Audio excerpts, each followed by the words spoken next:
Manipur State Real Livelihood Mission MSRLM THOUBAL CD Block ki makada semba Self-Help Group Singi Federation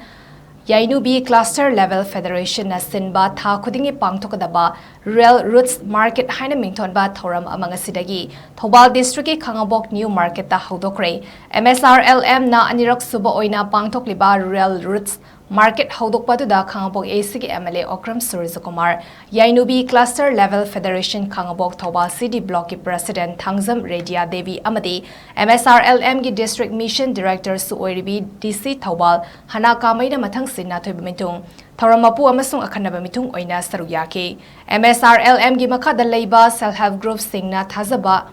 Thazaba insang napi singamadi makoina semza sajaba khutsa haibagi polam sing puthoktuna numin ini chupna pangthokadaba THOURAM aduda MLA Okram Suryakumar na haikibada MSRLM nasiguma mela ama sinbiduna Self-Help Group Singna puthokjaba polam sing yonabagi mafam ama sinbiba si yamna faba khongthangni Self-Help Group Sing sakhat hanbana lamdama sibu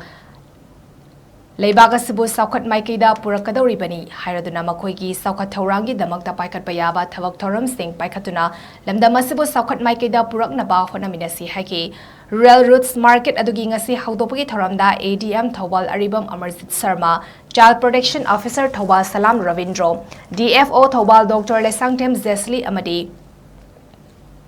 MSRLM Gi Officials Sing Amasung Atay, District Level Officers Sing Su Saruyaki.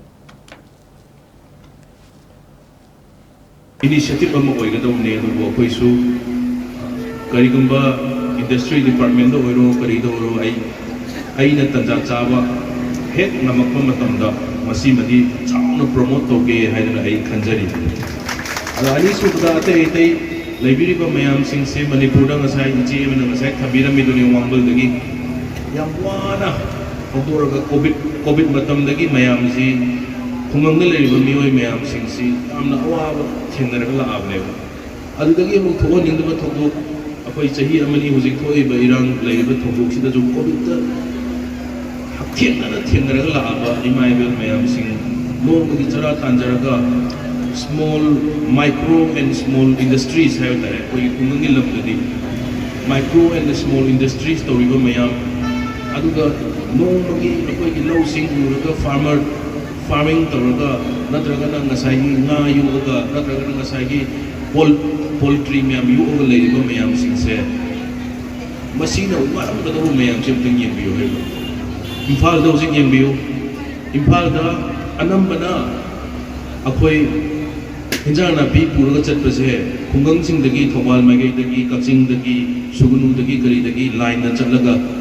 hinjang na pi puraga ada lalon ba chatpase your dedication, thank you so much for the production. The only concern with us is market where MSRLM market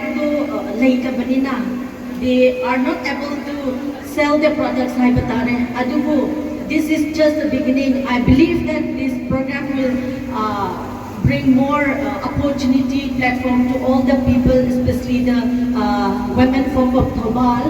because women empowerment financially dependent already, economic growth like the thank you so much once again.